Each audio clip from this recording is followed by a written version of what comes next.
Hello student. आज का हमारा नया टॉपिक है इक्विपोटेंशियल सरफेस।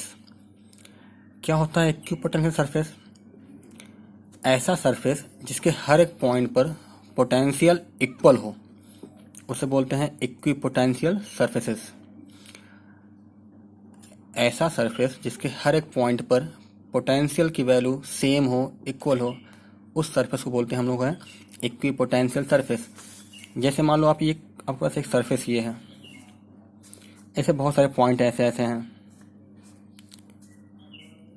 तो जो पोटेंशियल वैल्यू यहाँ होगी मान लो 4 वोल्ट, तो 4 वोल्ट इसके हर जगह होगी। इसी तरह एक सरफेस आपके पास ये सरफेस है, इस पर बहुत सारे पॉइंट्स हैं। यदि यहाँ वैल्यू 3 वोल्ट है तो 3 वोल्ट हर जगह होगी। तो इसको और इसको आप क्या कहोगे? Equipotential surface. अब आते हैं इसके कुछ प्रॉपर्टीज हैं, वो देखते हैं क्या है। पहला प्रॉपर्टी क्या है? No work is done in moving a test charge over an equipotential surface. कोई भी वर्क नहीं करना पड़ेगा जब किसी टेस्ट चार्ज को इक्विपोटेंशियल सरफेस पे हम एक पॉइंट से दूसरे पॉइंट पर मूव कराएं। कैसे? देखो आपके पास ये एक सरफेस है, बहुत सारे पॉइंट इस पे हैं। ऐसे मान लो आप हर एक पॉइंट इस सरफेस पे सबका पोटेंशियल कितना है, मान लो 5 वोल्ट है। यहाँ एक पॉइंट ए है और यहाँ एक पॉइंट बी है। आपने चार्ज को यहाँ से यहाँ मूव कराया, क्यू नॉट को, तो अकॉर्डिंग टू डेफिनेशन क्या होगा? चार्ज बी पे आ रहा है तो V B minus V A is equal to what? W by Q naught. तो वी बी कितना पोटेंशियल है? हर जगह 5 है, तो आपने लिख दिया 5 minus 5 is equal to W by Q naught. तो यहाँ से आप क्या पाओगे?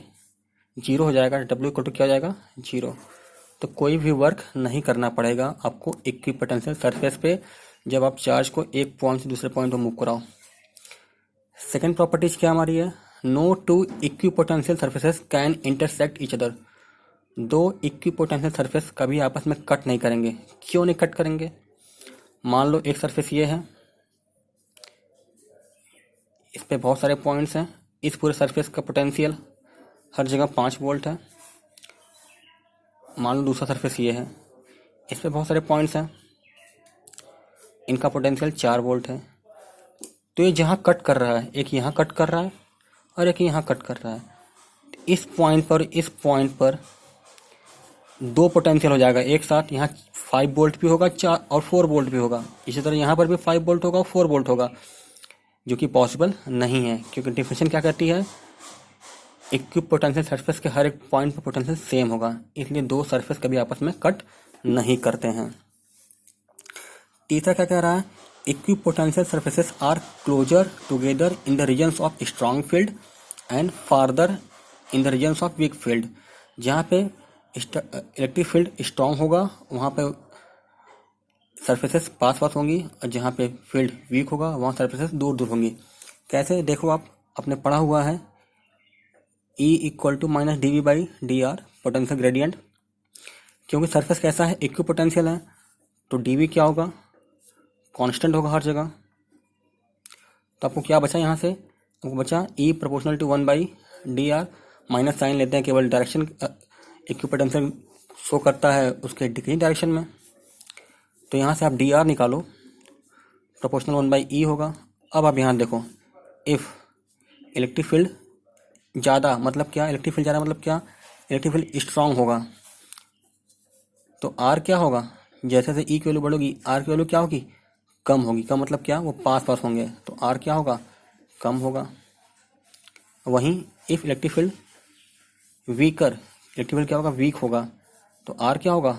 बढ़ जाएगा, मतलब गैप क्या होगा? वो आपस में दूर दूर हो जाएंगे। ये रहा तीसरा। चौथा, electric field is always normal to the equipotential surfaces at every point. किसी इक्विपोटेंशियल सरफेस के हर एक पॉइंट पर इलेक्ट्रिक फील्ड नॉर्मल होता है। अब यदि नॉर्मल ना हुआ तो क्या होगा? तो इलेक्ट्रिक फील्ड का वह कंपोनेंट जो कि डायरेक्शन में होगा, सरफेस के डायरेक्शन में होगा, जब इलेक्ट्रिक फील्ड डायरेक्शन में होगी, इलेक्ट्रिक फील्ड इस डायरेक्शन में होगी, तो क्या होगा? चार्ज मूव करेगा, और जब चार्ज मूव करेगा तो उससे क्या होता है, कुछ ना कुछ वर्क होता है। लेकिन मैंने पहला पॉइंट क्या पढ़ा, कोई वर्क नहीं करना पड़ता। इसीलिए यही कारण है कि इलेक्ट्रिक फील्ड हमेशा नॉर्मल होती है इक्विपोटेंशियल सरफेस के हर एक पॉइंट पर। Thank you.